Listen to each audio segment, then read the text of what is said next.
All right, welcome back to Get Nisty, the series that breaks compliance out of the checkbox trap and turns it into a real security advantage. No fluff, no FUD, just practical strategies to make compliance work for your MSP. I'm Jared Kasner, and I'm joined as always by my co-founder of Blacksmith InfoSec and co-host of Get Nisty, Michael Zabarski. Thanks for joining us today. So today we're going to talk about continuous compliance. Right, there are all these tools out there that advertise continuous compliance, and I don't want to name names, but there are tons of them out there, and it's very easy to find those. This is a really hot topic, and there are AI generated ones, there are not AI ones. There's all different flavors of these continuous compliance tools, and so our questions today are going to be about those continuous compliance tools. So our first question comes from a listener who asks, is continuous compliance actually happening in smaller SOC 2 or ISO programs? Or, like, for me, it feels like we always sprint to the finish line before our audits. Is that more common for everybody? So, listener, I think I can assure you, you are not alone. Right? Mike and I see this all the time where we are advisors to other companies and helping out with different programs. We're seeing our own customer base and the clients that they are servicing. Even the clients that are doing some things as quote unquote continuous compliance, there are aspects of your security and compliance program that can absolutely be turned into a continuous compliance initiative. There are still plenty of things that just cannot be automated, right? You can't automate the fact that you are having an annual risk review, doing your quarterly user audits. There are aspects of that that you have to do manually, where you're going in and checking the outputs of that. And so there is always going to be some level of scramble before the finish line with every audit. The more robust and mature organizations are going to have that a little bit more dialed in, because they've got like dedicated staff who are focused on the compliance initiatives and are making sure that things are happening on a timely basis. And so there's much less of a scramble at the last second. But the smaller the organization, the more of a scramble there is before the audit. You are not alone. Mike, would you agree? I don't know. I put words in your mouth. Do you I agree with almost me? want to take a I saw your contrary face. view just to argue with you. No, I mean, you're definitely right. I mean, even if you use continuous compliance tools, what happens is they will continually check if you're compliant. You're not necessarily continually going to remediate, right? So even if it flags something, you're out of compliance. When a small SMB goes in to actually fix it, there's a whole separate debacle, right? And so there's some aspects of that. Um, I started kind of laughing when Jared's like, you can't like automate your risk assessment, annual risk assessment. I was like, sure, just go into ChatGPT and say, hey, give me for my company, give me 20 risks and how we should look at them. Please don't do that. But the point is, when a continuous compliance tool is managed, it is helpful to accelerate. But you need someone to actually have that be their job.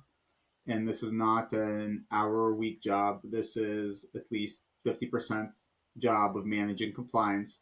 And then those tools really accelerate your ability to become compliant. They can automate a lot of things. They're also going to need to continuously make sure that and validate the data those continuous compliance tools pull in, and not just look at them and say, oh, everything is green. Great. Because we have seen a number of times where everything is green and everything is not great. And so there are great tools out there to do that. With great automation comes great responsibility. And so that responsibility is on you, not on the tool, to make sure that the stuff that's in the tool is correct, the tool is viewing it correctly. You still need to keep yourself in the loop. And so if for the point of your question, when you say smaller programs, smaller teams, if they have the money for a continuous compliance tool and they have the resources to staff it, then yes, that's a great way to go, and it will expedite stuff. If you don't have the money for the tools, because they're a lot more expensive, and you don't have the money to staff it properly, where you have someone who's security minded actually looking at the tool and dealing with the tool and validating findings of the tool and fixing findings of the tool, then the non-continuous compliance with building a more robust manual approach works a lot better, because then you can chip away at it at your pace and you can make sure that what you're pulling in is correct, and you work with the business to make sure that everything is correct. Yeah. So I fundamentally disagree that you need somebody 50% of the time dedicated to compliance at a 10-person organization, right? It's so how much time somebody is spending on the platform or on compliance is really going to vary by the size of the organization. And so there's no hard and fast rule that says in an hour a week you can be compliant, or in 10 hours a week, or in 70 hours a week, or whatever it is, right? What you have to do is figure out what works for you and for your organization. Um, to Mike's point, though, when you are dealing with a continuous compliance tool, it is telling you that you are continually in compliance with the tools that you have integrated into it. I saw one recently that is a continuous compliance tool that was marking one of the companies that I advise as green for having an MDM in place.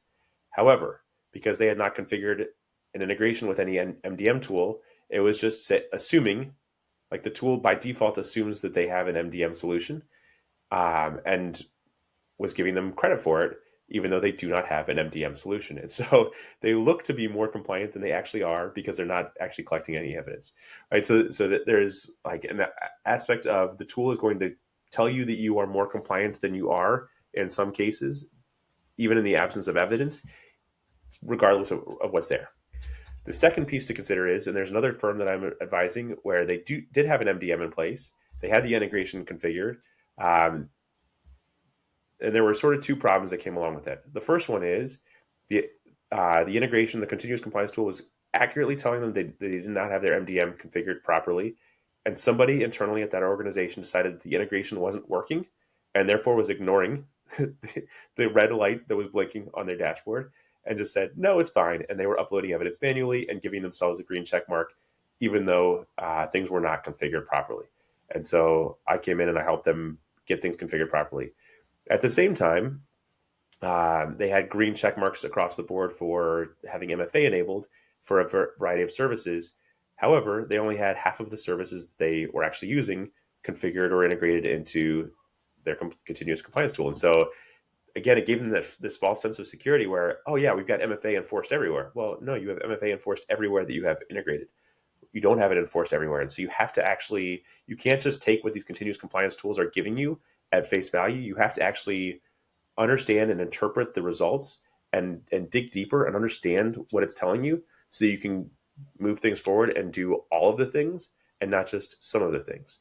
Right now, if there's a little bit of a dirty secret here where if you are working with one of these continuous compliance tools that's giving you a green check mark for MFA being enforced everywhere, and you give it to an auditor, and the auditor doesn't know to ask the question, and there are a lot of auditors out there that are CPAs first and auditors second, and they look at the green check mark and they say, yes, I can see evidence for your Microsoft tenant and your AWS tenant and whatever else, they're going to go ahead and just give that rubber stamp and say, yes, everything's good. And so there's a difference, I think, between the compliance and the security, right? You can't be compliant without being secure, and you can't be secure without being compliant.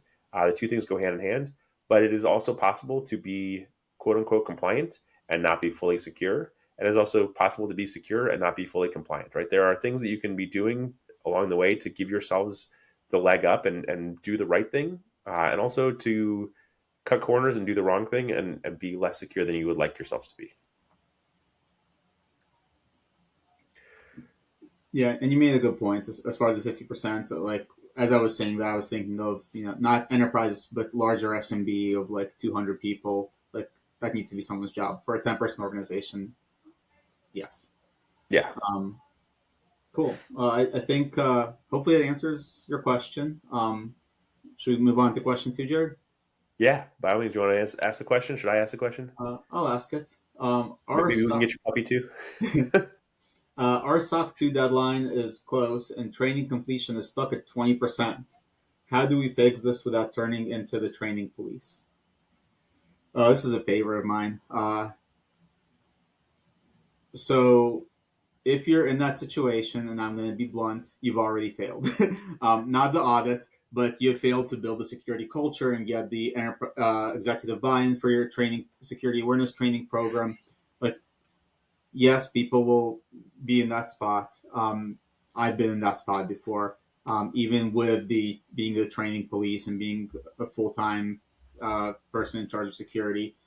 But there's different ways you can build out the training program, and you can tie it to company goals and individual goals for the company. You can work with HR to put in policies in place of what happens when people don't do their training.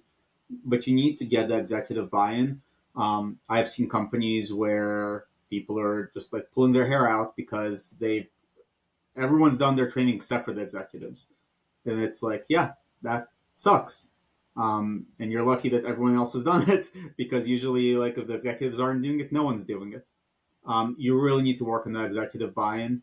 I've also been at companies where I had issues where a particular VP wasn't doing their training, and I ended up escalating it to the CEO, who got on the phone to the VP and said, "Hey, I'm going to hold your paychecks until you complete this training." And guess what? That training got done really quickly. Um, it really is a balance between you and the business of what the business is willing to do to make sure enforce that training arm. And most executives at this point in time, this was a couple of years ago for me, but most executives at this point in time understand the point of security awareness training. They have heard of or experienced phishing attacks or know someone that has, or like it's become so commonplace that they're like, yes, we need to train the users. And so that's to your benefit nowadays. Um, but realistically, you're going to be the training police, right? You're not going to be fudging the records for your auditor. That's the last thing you should be doing. And it should be going to the executives and say, hey, we have this. Is this initiative important to you? If it's important to you, you need to get on top and flow this down from the executive level all the way down.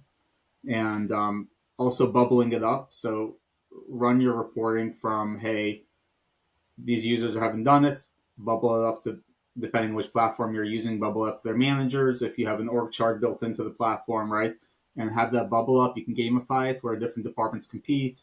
Um, most full training platforms support all of this stuff. Yeah, and I will also say, just because you have a tool to to sort of enforce training and act as your um, system of record, doesn't mean you can't do live trainings, right? So if you're having a hard time getting people to spend 5 minutes or 20 minutes or however long your training videos are watching your training videos, book a meeting, put it on their calendar, and go sit down with them and make them do it live and listen to your voice, right? Like there are ways that you can do that. Um, Mike, I seem to recall a time where you were running security and you had a poetry contest. Is that right? Yeah, I've done that a couple of times. This was not for training, but this was more of just fun. Again, building security aware culture at the organization, right?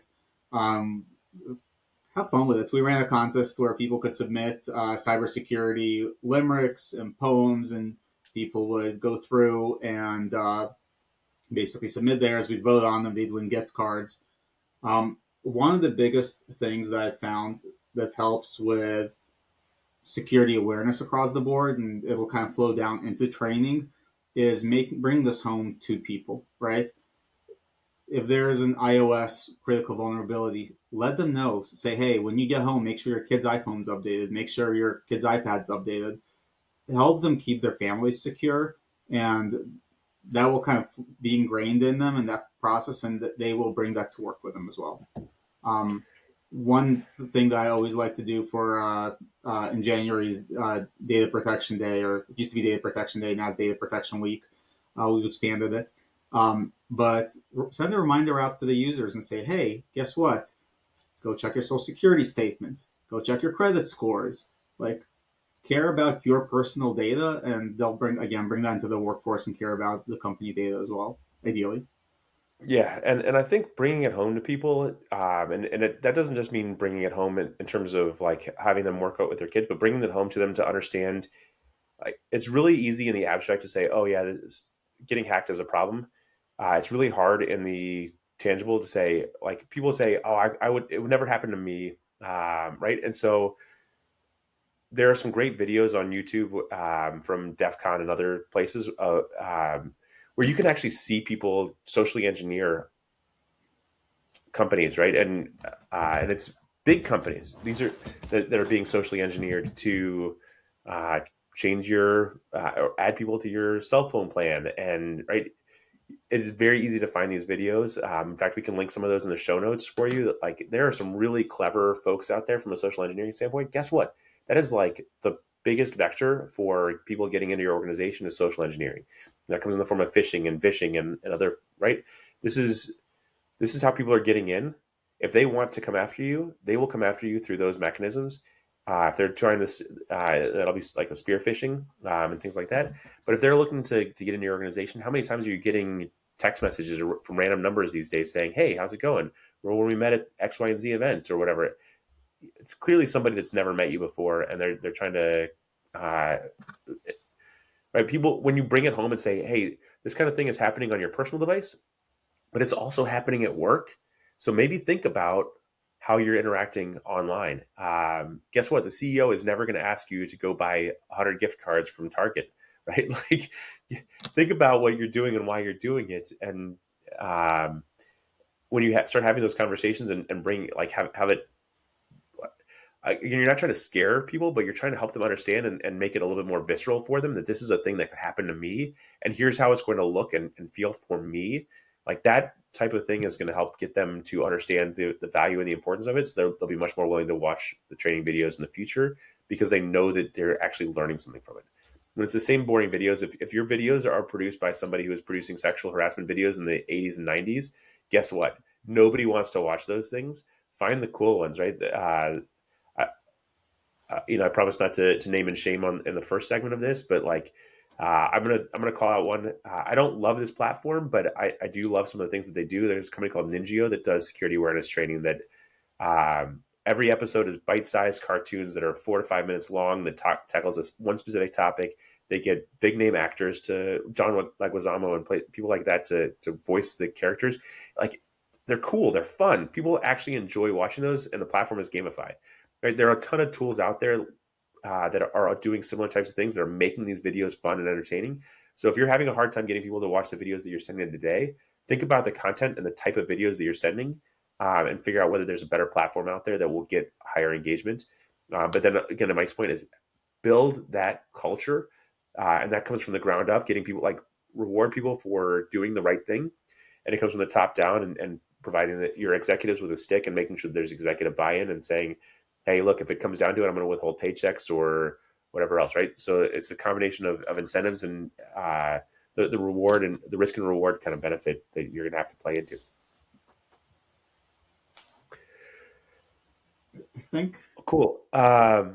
So any other ideas about not becoming the training police, or does it really become the training police?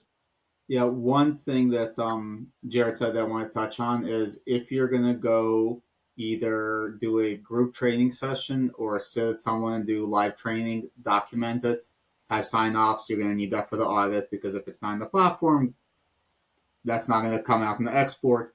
So make sure everything gets documented, signed off, dated, etc., because you're going to need that for the audit. Yeah, and the quality of your auditor will also play a factor here, right? If you can show not just the meeting invite went out, who accepted the meeting invite, maybe if you're doing it by Zoom, you can take a screenshot of the Zoom participants, showing them in that meeting, right? There are ways that you can do all this where you don't need to, like, fully record the training and who was there in order to be able to get credit for it. Documentation does not need to be an onerous and robust task, but it does need to be time stamped. It does need to be, and it needs to be real, right? Don't make this up. Take it seriously. And the more seriously you take it, the more likely you are to get buy-in from your staff. And realistically, if you are, God, why am I blanking on the professor in Ferris Bueller's Day Off? If you're the professor in Ferris Bueller, or the teacher in Ferris Bueller's Day Off, Bueller. You're going to lose your audience really quickly. I had a great. This is 25 years ago. Guy that used to run these long multi-hour training sessions when I was in the federal government space, and we had to do some annual DoD training. And this guy had, like, he was a little bit quirky, but he'd throw in the random chicken slide, and just all the slide would say is, "This is a chicken. Any questions?" And, like, it was Garrett. There was always something quirky like that in the middle of the slide deck. to, when you got these multi-hour training sessions and people are dozing off, like how do you capture people's attention again and bring them back in? Find your shtick, whatever that is, and make it as entertaining as possible. Whether you're doing live training or video training, whether you're producing the video training or paying for some tool, like whatever you need to do, make sure it's entertaining, because I guarantee you're going to lose your audience otherwise. Yeah, it's interesting to say that, and we'll do another episode altogether on this. But the average societal attention span, there have been a couple of really interesting articles from college professors of them having difficulty with students because the attention span is just not there anymore like it used to be. And how do they kind of recapture their attention? What do they need to do? Some of them are having issues because the references they make trying to be funny aren't relevant anymore and the kids don't get it. Anyways, we'll do a separate episode around how do you recapture an audience's attention? Yeah. New and interesting ways. All right. Well, I think we've answered the questions for today. If you have any follow-up, please get back to us. Let us know. In the meantime, Mike, if somebody has a question that they want to ask, how do they get a hold of us? Yeah, bat signal, carrier pigeon, whatever works for you. The easiest way is blacksmithinfosec/ask. Yeah, so please hit that blacksmithinfosec.com/ask. Make sure to follow the podcast if you want to keep up to date on all these episodes. And until next time, thank you all for stopping by. Get this.